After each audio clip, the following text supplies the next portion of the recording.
మెరుపు కలలు మెరుపు కలలు. మనం ఎక్కడికి వెళ్లాల్సిన పని లేదు. అదేంటమ్మా అలా అంటున్నావు? అవునమ్మా, మీ నాన్నని డిశ్చార్జ్ చేశారంట. ఇంకో 1-2 అవర్స్లో మీ నాన్న ఇంటికి వస్తున్నారు. అవునా? నాన్నని ఇంటికి పంపించేస్తున్నారా? వావ్, గ్రేట్ న్యూస్ అమ్మా. అంత ఎగ్జైట్ ఏం అవ్వకు. మీ నాన్నగారు బిజినెస్ ట్రిప్ నుంచి రావటం లేదు, హాస్పిటల్ నుంచి వస్తున్నారు.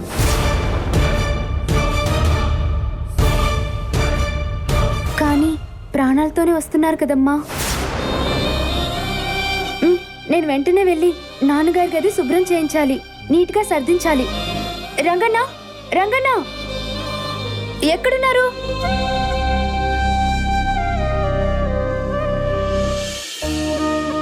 చూడరాదా, నాన్న ఆపరేషన్ చేయించుకొని ఇంటికి వస్తున్నారు. నాన్న రూమ్ లో కొంచెం కూడా డస్ట్ ఉండకూడదు. రూమ్ అంతా నీట్ గా చేయాలి, ఓకేనా? Okay madam. సరే, స్టార్ట్ చేయి.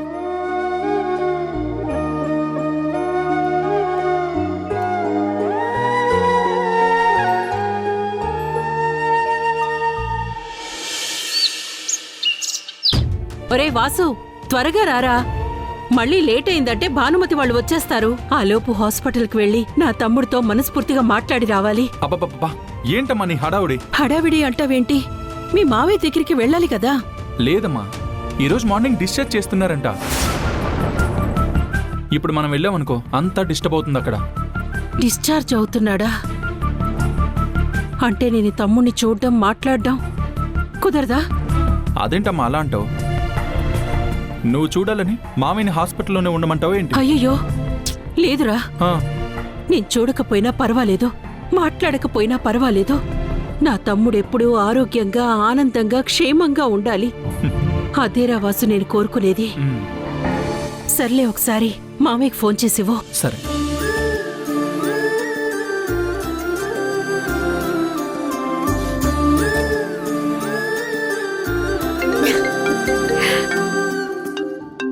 హలో. హలో, అమ్మ మామయ్యతో మాట్లాడుతుందంట. సరే. ఇదిగో. డాడ్, అత్తయ్య.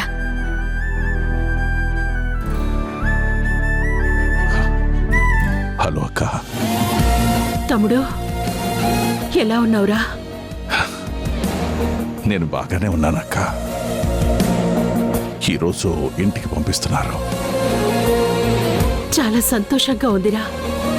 దేవుడి దయ వల్ల అంతా మంచి జరిగింది. నిన్నలా చూడలేకపోయాను తెలుసా, చాలా భయం వేసింది. ఆ దేవుణ్ణి నేను ఒక్కటే కోరుకున్నాను, నా ఆయుష్ పోసైనా నిన్ను బతికించు అని వేడుకున్నాను.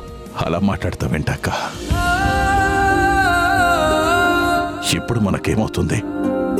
మన పిల్లలు, వాళ్ళ పెళ్ళిళ్ళు అన్నీ చూడాలి, అన్ని పనులు చక్కబెట్టాలి. అప్పుడు మనకు నిజంగా ఏమవుతుందో గాని అప్పటి వరకు ఏం కాదక్క. అక్క, పిల్లల పెళ్లిళ్ళ విషయంలో నాకు నీ సహాయం కావాలి. మన భానుతో నేను మాట్లాడతాను, తనని ఒప్పిస్తాను. మనమందరం కలిసి ఆనందంగా ఉంటూ అన్ని పనులు చక్కబెట్టుకుందాం. అలా జరిగితే ఎంత బాగుండు.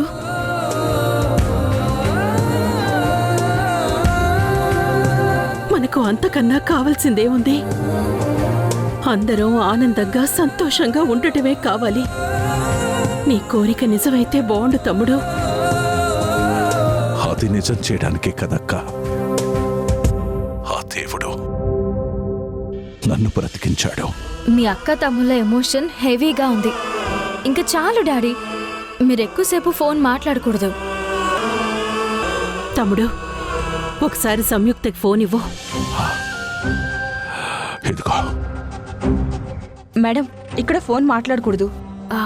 సారీ, బయటకు వెళ్తాను. డాడ్, ఒక్క నిమిషం అత్తయ్యతో ఫోన్ మాట్లాడొస్తాను. వెళ్ళు.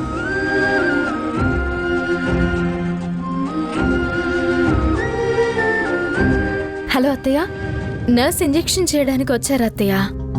పర్వాలేదమ్మా, డాడీని ఇంటికి తీసుకువెళ్ళి నువ్వే జాగ్రత్తగా చూసుకోవాలి. డాడీకి ప్రెషర్ లేకుండా ఎక్కువ ఆలోచించకుండా టైంకి మందులిస్తూ జాగ్రత్తగా చూసుకో. మీ మమ్మీ ఏమన్నా అన్నా కూడా అది మనసుకి తీసుకోకుండా నువ్వే మీ డాడీని డైవర్ట్ చేయాలి. అంతా నేను చూసుకుంటాను అత్తయ్య, మీరేం కంగారు పడకండి. తమ్ముడికి ఎంత గండం తప్పింది. అందుకేనమ్మా ఇంతలా చెప్తున్నాను. ఏమనుకోకు. పర్వాలేదు అత్తయ్య, ఉంటాను మరి. ఒక్క నిమిషం అమ్మా. చెప్పండి అత్తయ్య.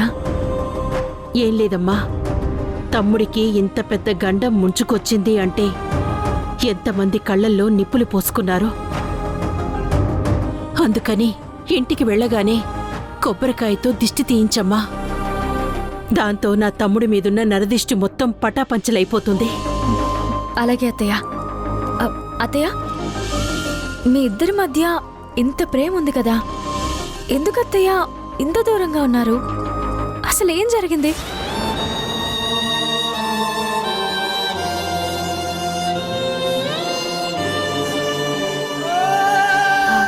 అత్తయ్య, హలో. జరిగిన గతం ఇప్పుడు మాట్లాడితే మానసిక వేదన తప్ప ఉపయోగం ఏముంది? నువ్వైతే డాడీని జాగ్రత్తగా చూసుకోమ్మా. ముందు ఈ సమస్యలన్నిటికీ పరిష్కారం ఎక్కడుందో కనిపెట్టాలి.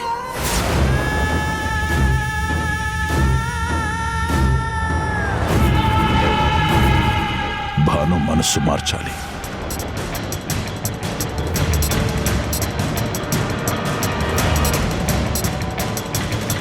ఇక నుండి అందరం ఆనందంగా సంతోషంగా ఉండాలి.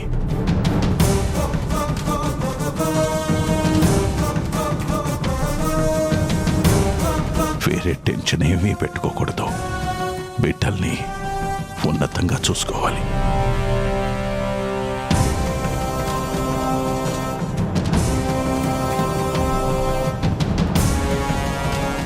అలాగే అత్తయ్య.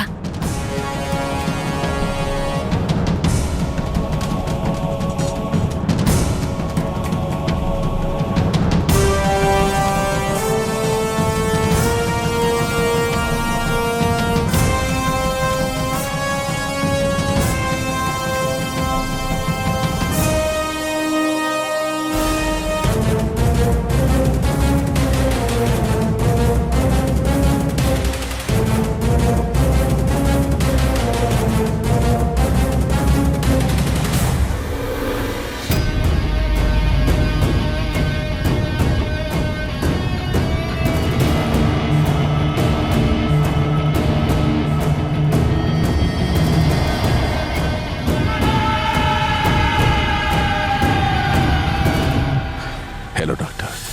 హలో సార్, ఎలా ఉన్నారు? I'm good doctor. ఇందాకే డాక్టర్ వచ్చి చెక్ చేశారు.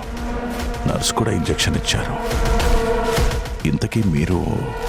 మీకు సర్జరీ చేసిన డాక్టర్ని నేనే.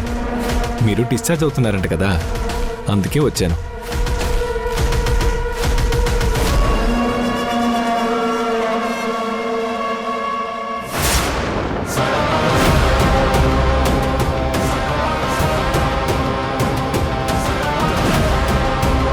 డాక్టర్, డాక్టర్, ఏం చేస్తున్నారు మీరు? Doctor, doctor,